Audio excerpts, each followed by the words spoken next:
자, 공통부분 오늘 식품 첨가물 부분에 대해서 공부를 한번 해보도록 하겠습니다. 자, 우리 식품 첨가물의 개요부터 먼저 보시면요. 자, FOA, WHO 합동 식품 첨가물 위원회에서 우리 정의를 한번 내렸어요. 자, 식품의 제조, 가공 또는 보존하는 과정에서 첨가, 호나 침류 등의 방법으로 사용되는 물질을 얘기한다. 자, 우리 제과제빵에서는 흔히 많이 쓰는 베이킹 파우더나 베이킹 소다, 우리 그리고 색깔을 낼 수 있는 식용색소, 이런 것들이 바로 우리 식품 첨가물에 해당되는 것들이죠. 자, 우리나라 식품위생법에서 우리 식품 이 첨가물에 대해서 약간 공전을 공전보다는 약간 목적이나 우리 식품 첨가물의 정의를 내린 거를 한번 보시면요.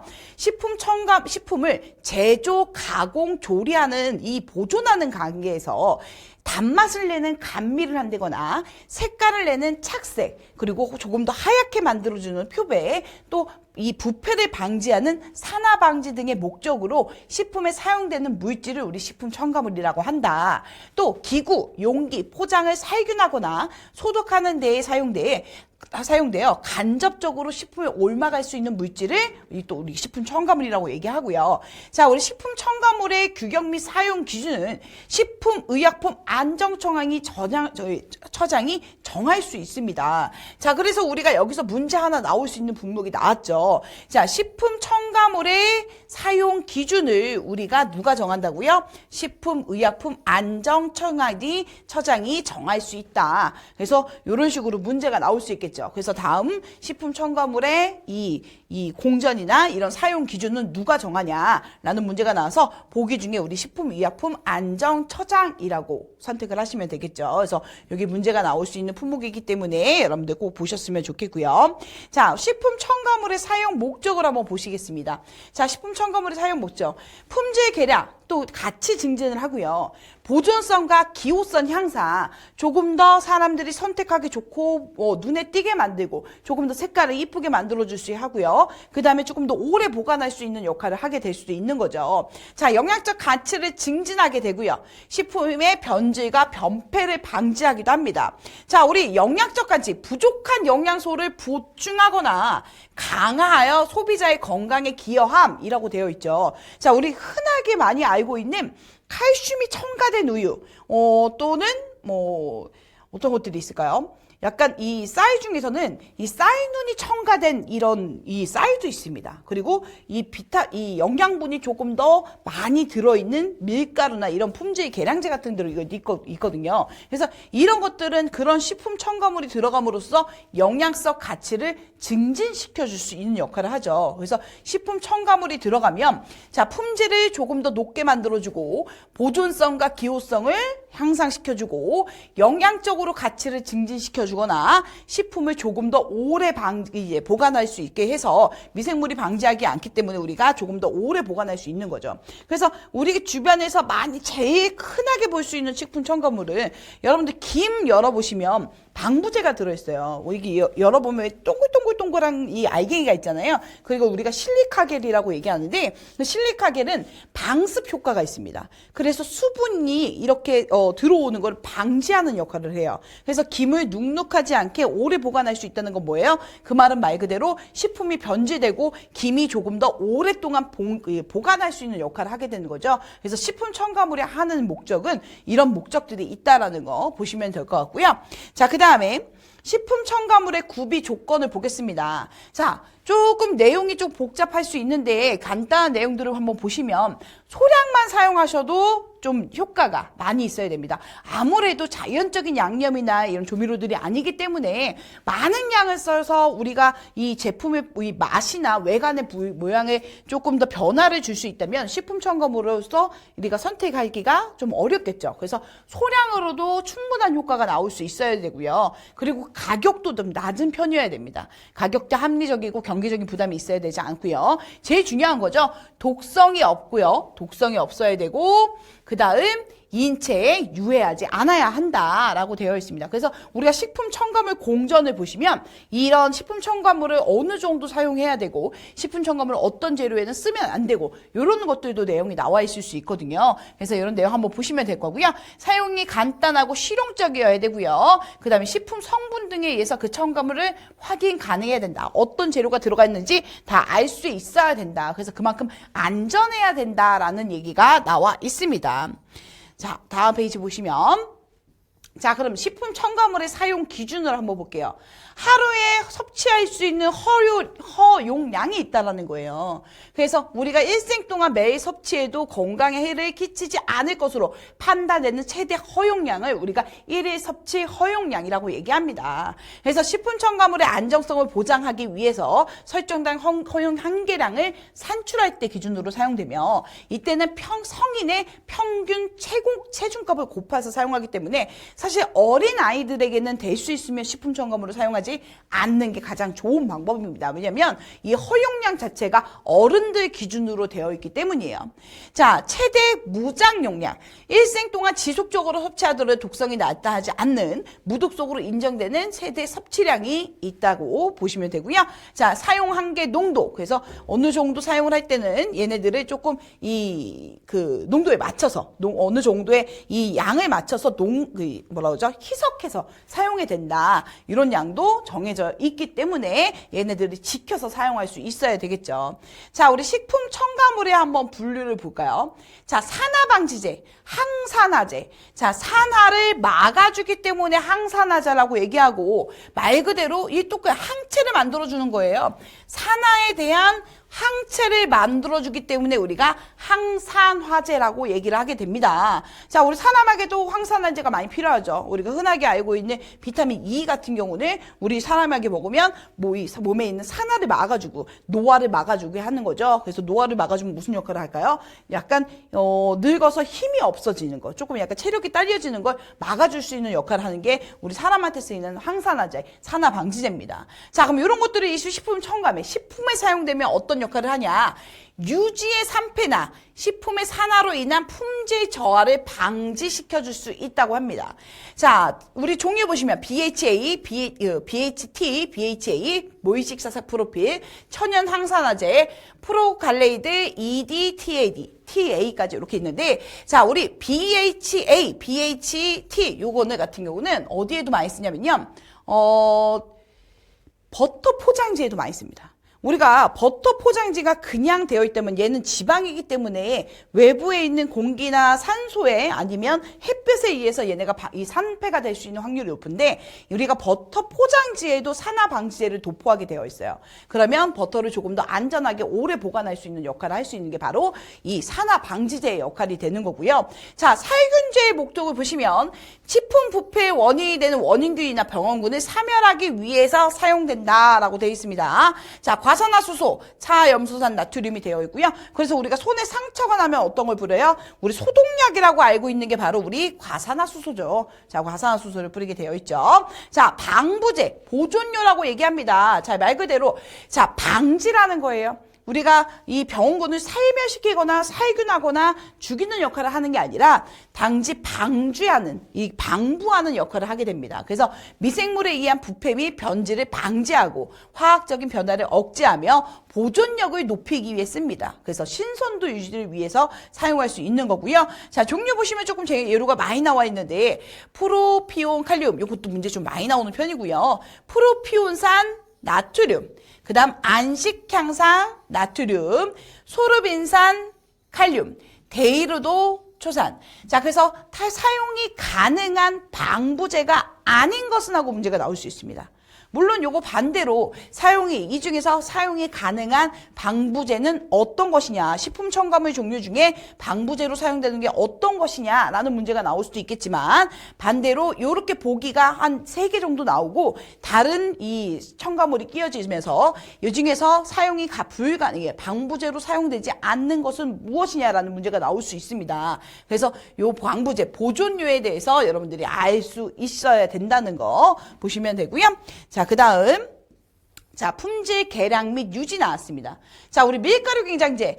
제빵 시험에서는 굉장히 많이 쓰죠. 왜냐하면 사실 우리가 업장에서는 밀가루 경장제를 그렇게 흔하게 많이 쓸 필요는 없습니다. 왜냐하면 충분하게 발효시키고 충분하게 이렇게 휴식 기간에 걸쳐서 빵이 나올 수 있다면 그만큼 이 숙성이 더 잘 돼 있는 빵이 나올 수가 있게 되는 거거든요. 근데 우리가 제빵 기능사 시험을 보시면서는 사실 그렇게 시간이 넉넉하지 않습니다. 물론 여러분들이 생각하기에 시간이 4시간인데 되게 엄청 길어 이렇게라고 생각하실 수 있겠지만 빵을 하나 만드는 데 있어서 3시간 반, 4시간은 굉장히 짧은 시간에 속하거든요. 왜냐하면 우리가 발효를 충분하게 오랜 시간 동안 하셔야 빵의 품질이 높아질 수밖에 없어요. 그리고 시험장은 또 어때요? 학원도 마찬가지지만 발효실 하나를 문을 딱 닫고 한 30분, 40분 동안 충분하게 발효할 수 있는 조건이 아니라 다른 사람이 수시로 열어보고 또 닫았다 열어보고 수시 닫았다 하시다 보니까 내가 30분을 발효한다고 쳐도 시간이 정확하게 내가 30분을 통째로 쓸 수 있는 시간이 아닌 거거든요.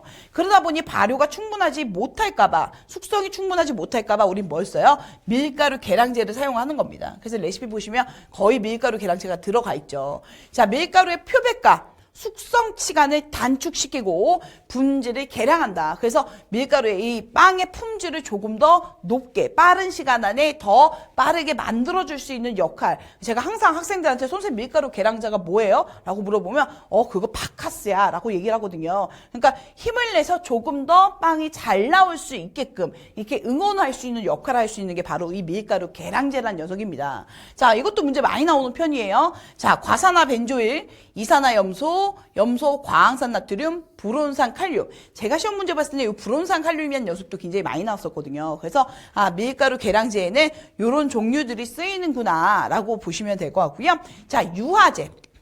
자, 유화제는 뭐예요? 우리가 친수성, 친유성 이거 두 개를 다 가지고 있는 거예요. 물과 기름은 섞이지가 않습니다. 물과 기름은 전혀 섞이지가 않는데 이 유화제에는 물과 친한 친수성도 있고 기름하고도 친한 친유성을 두 입자를 다 가지고 있어요. 그래서 이 유화제가 들어가면 어떻게 돼요? 물과 기름을 섞어줄 수 있게 역할을 합니다. 그래서 유화제가 들어가면 뭐예요? 기름과 물이 잘 혼합이 돼서 안정화시킬 수 있는 역할, 물과 기름을 섞어줄 수 있는 역할을 하는 걸 우리를 유화제라고 얘기하는 거죠. 천연 유화제는 뭐였어요? 우리 계란에 들어있는 레시틴이었습니다. 자, 헷갈리지 마세요. 계란에 들어있는 레시틴, 우리 계란에 들어있는 거는 우리가 천연 유화제예요. 근데 여기서는 식품 첨가물로 들어가 있기 때문에 얘네들은 식품 첨가물에 들어있는 레시틴입니다. 물론 이름은 똑같지만 계란에 들어가 계란을 우리가 식품 첨가물이라고 얘기하진 않거든요. 근데 따로 레시틴이라는 제품이 따로 나와 있다는 거. 자, 글리세린 지방산 에스테르, 디글리세이드. 요것도 바로 우리 유화제의 종류로 해당이 된다라고 보시면 될 것 같습니다. 그래서 우리 이 식품 첨가물의 유화제까지 이렇게 보셨고요. 자, 그다음 피막제 나왔습니다. 피막제. 요것들은 식품 외형에 이렇게 보호막을 입혀주는 거죠. 그래서 조금 더 반짝반짝거리는 역할을 할 수 있게 하는 걸 그걸 우리가 피막제라고 얘기를 하게 되죠. 자, 그 다음에 호료, 안정제라고 얘기합니다. 자, 접착성, 유화 안정성 증가, 신선도를 유지하고 형체의 보존성을 증가하는 녀석. 그래서 약간 조금 더 걸쭉하게 점성이 생기게 역할을 하는 거죠. 그걸 우리가 호료 또는 안정제라고 얘기해서 카세인 나트륨, 젤라틴, 메틸셀룰로스, 알기산 나트륨이 있다는 거. 자, 그다음 강화제 나왔습니다. 자, 영양소를 뭐라 그러죠? 강하게 만들어주는 거예요. 제가 아까 설명드렸던 거예요. 우유에 철분이 들어있습니다. 우유에 칼슘이 들어있어요. 우유에 칼슘이 들어있는데 칼슘이 조금 더 보강된 우유라는 것도 있거든요. 그건 뭐예요? 강화가 된 겁니다. 강화시킨 거예요. 그래서 우리 철분은 무기질이잖아요. 무기질을 조금 더 첨가시킨 거죠. 그래서 이 영양소를 강화했다 그래서 우리가 강화제라고 얘기하는 겁니다. 그래서 종류에는 비타민이 될 수도 있고 무기염류가 될 수도 있고 아미노산이 될 수도 있는 거죠. 그래서 맛에는 거의 영향을 미치진 않지만 우리가 영양적으로는 조금 더 강하게 만들어 줄 수 있는 현상. 그래서 요걸 응용해서 어떤 문제가 나올 수 있다면요. 강화제. 자, 우리가 관능이라고 합니다. 바로 밑에 나와 있죠. 관능 만족. 자, 우리 관능 만족은 뭐예요? 눈, 귀, 뭐 코, 우리가 외학적, 시각적, 후각적, 촉각적 이런 것도 맛을 봤을 때 얘네들을 맛을 보고 눈으로 봤을 때 이뻐요. 맛이 없습니다. 향기가 좋아요. 크기가 적당하네요. 이거를 만들어줄 수 있는 역할을 우리가 광능 만족이라고 얘기해요. 그래서 조금 더 달게 만들어줄 수도 있고 조금 더 새콤하게 만들어줄 수도 있고 그 다음에 색깔을 조금 더 마카롱도 하얀색 마카롱이 있지만 알록달록 되게 여러 가지 색깔도 있고요. 요즘 케이크 보시면 되게 여러 가지 색깔이 많이 들어가 있는 케이크도 굉장히 많이 나오거든요. 그래서 조금 더 이쁘게, 그러니까 사람의 본능 같은 거예요. 얘는 이쁘다, 맛있다, 맛없다 이거를 우리가 그냥 화학적인 거 체크하지 않아도 이게 보기 좋게 만들어주는 거, 그거를 우리가 관능 만족이라고 얘기합니다. 자, 근데 강아지 영양소가 조금 더 추가되고 비타민이 더 많이 들어갔다고 해서 우리가 관능적으로 눈으로 봤을 때, 먹어봤을 때, 그리고 촉각을 만져봤을 때, 냄새를 맡아봤을 때 알 수가 있을까요? 전혀 알 수가 없죠. 그래서 우리가 관능을 만족시킬 수 있는 첨가물이 있는데 강아지는 여기에 해당이 되지 않는다는 거. 요거 문제 나올 수 있습니다. 그래서 여러분들 이 강아지는 관능을 만족시켜 줄 수 있는 식품 첨가물은 아니다라고 보시면 될 것 같습니다. 자, 그 다음 이형제, 형태를 분리한다는 뜻이에요. 자, 이형제, 형태를 분리. 그래서 이 형태를 분리한다는 뜻의 이형제입니다. 그러니까 흔하게 조금 쉽게 생각해 보시면 버터를 바르면 조금 더 잘 떨어지잖아요. 우리가 틀에다가 버터를 바르고 빵을 구우면 조금 더 잘 떨어집니다. 그럼 거기에서 쓰이는 그 이형제는 뭐예요? 버터예요. 근데 버터는 식품 첨가물이 아니라 그냥 우리가 식재료로 사용되는 거기 때문에 이형제, 이 식품 첨가물로 사용되는 이형제는 유동 파라핀, 요게 나옵니다. 유독 파라핀. 그래서 우리 반죽 틀에 얘네가 코팅의 역할을 할 수 있는 식품 첨가물은 무엇이냐라고 물어보시면 유동 파라핀을 선택을 하셔야 된다는 거 보시면 되고요. 자, 그 다음 관능 만족. 자, 아까 제가 설명을 드렸죠. 강화제는 해당이 되지 않는다고 그랬어요. 자, 단맛을 내고요. 그죠? 감미료.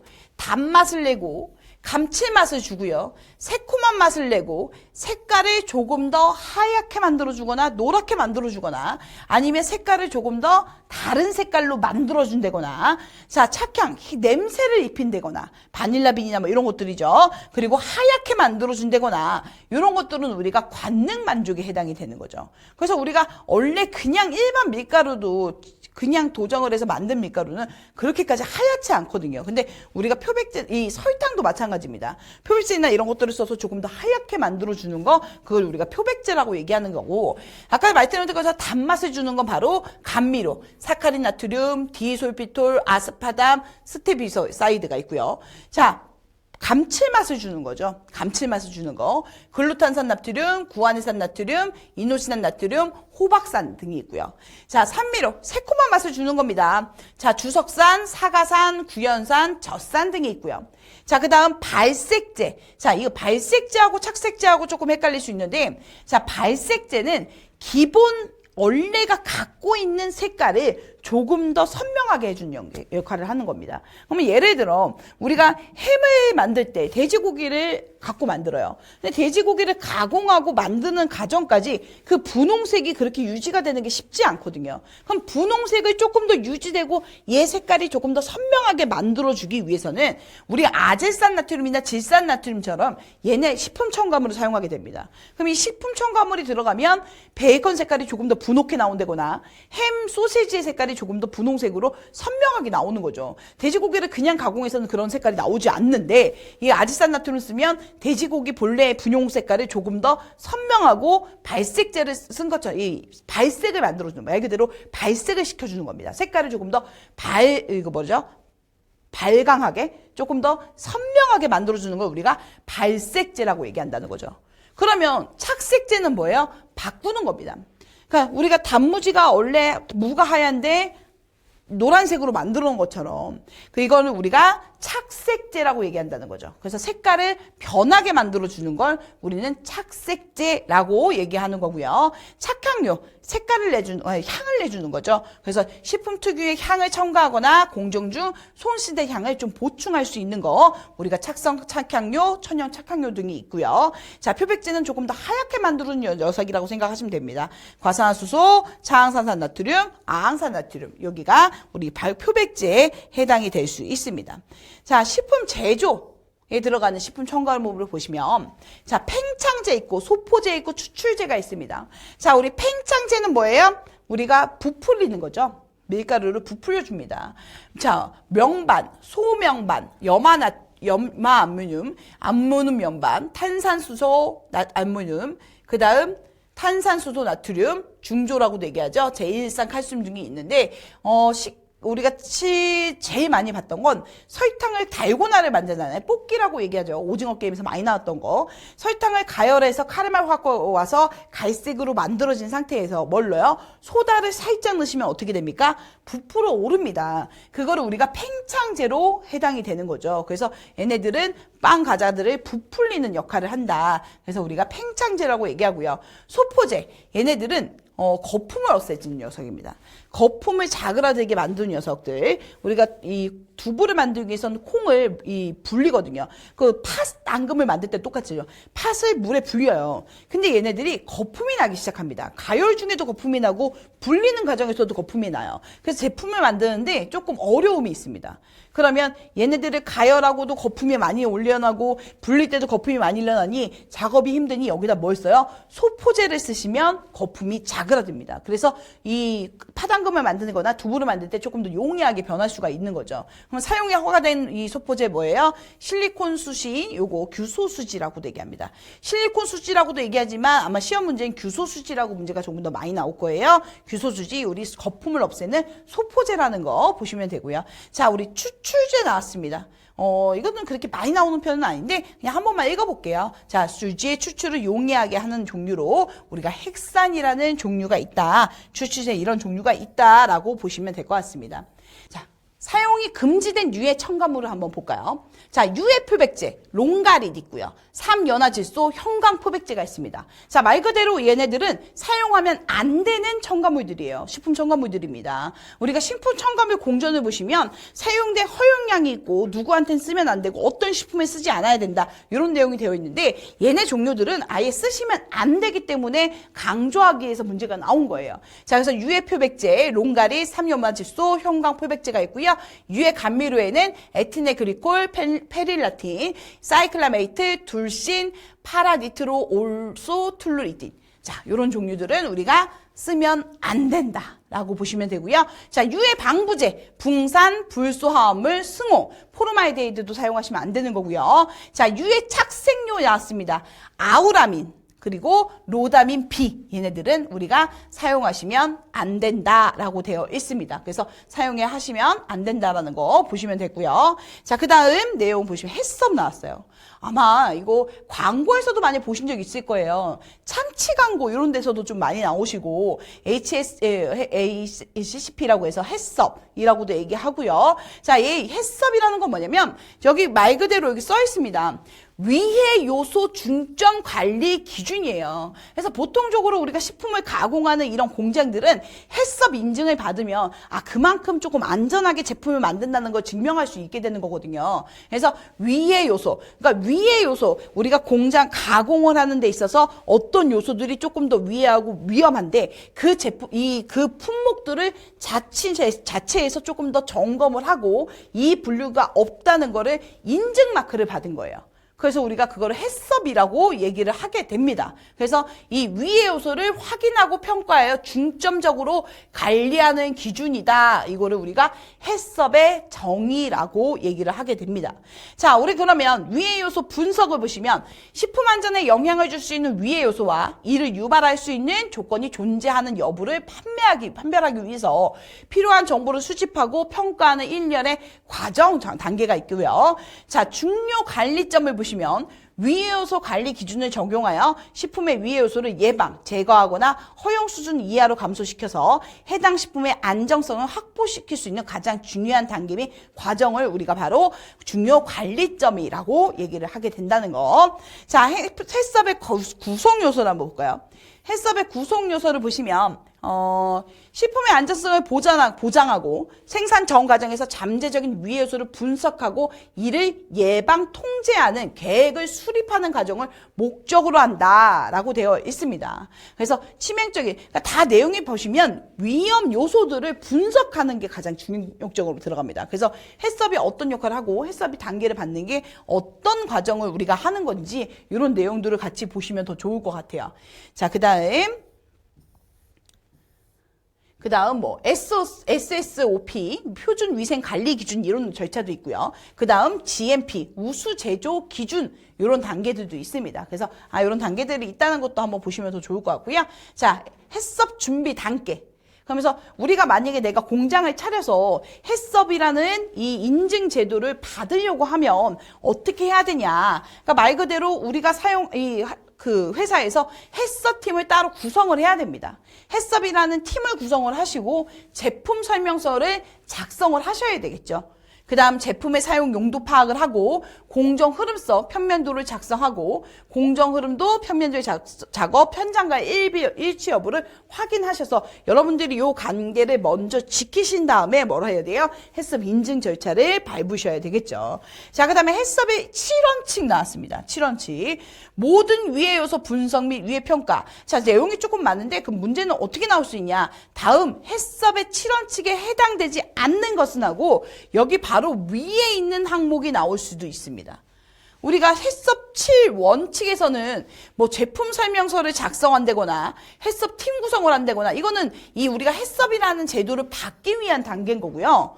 이 원칙하고는 내용이 달라야 합니다. 그래서 준비 5단계에 해당되지 않는 것, 그 다음에 해썹의 7원칙에 해당되지 않는 것은 무엇이냐라고 했을 때 좀 엉뚱한 이 답이 들어갈 수 있어요. 보기가 들어갈 수 있기 때문에 요거 두 개를 조금 비교해서 보시는 게 좋다라는 거 보시면 더 좋을 것 같고요. 자, 그 다음 7원칙 마저 들어가시면 모든 위해 요소 및 위해 평가를 하시고 CCP 결정을 하고 중요 관리점에 대한 한계 기준 설정하면서 중요 관리점면 모니터링 체계 확립, 개선 조치 및 방법 수립, 검증 절차 및 방법 수립, 문서화, 기록 유지, 방법 설정을 한다는 거. 그래서 바로 이게 해썹의 7원칙에 해당된다라고까지 보시면 더 좋겠습니다.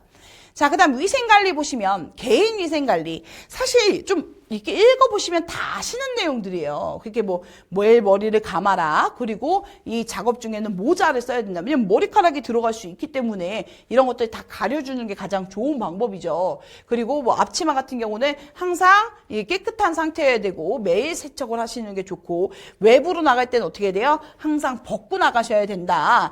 그리고 우리가 상의 이런 것도 마찬가지로 깨끗하게 외부용과 바깥에 옷 입고 나가지 않게 이런 것도 구분해야 된다라고 보시면 될 것 같고요. 하의도 마찬가지로 깨끗해야 된다. 그리고 좀 활동하기 편한 바깥에 들어갔다 나올 때는 좀 오염원이 묻지 않게 교차 오염에 주의해야 된다라고 나와 있고요. 자, 신발도 미끄럽지. 왜냐면 주방은 항상 이 물기가 많은 상태이기 때문에 미끄럽지 않는 신발을 써라. 이런 것도 내용도 나와 있습니다. 그리고 아무래도 이 조리 쪽이나 제빵 쪽에 일하시는 분들은 어때야 돼요? 향수 이런 거 사용하는 게 좋지 않죠. 그래서 어떤 학생이 제가 그런 경우 봤어요.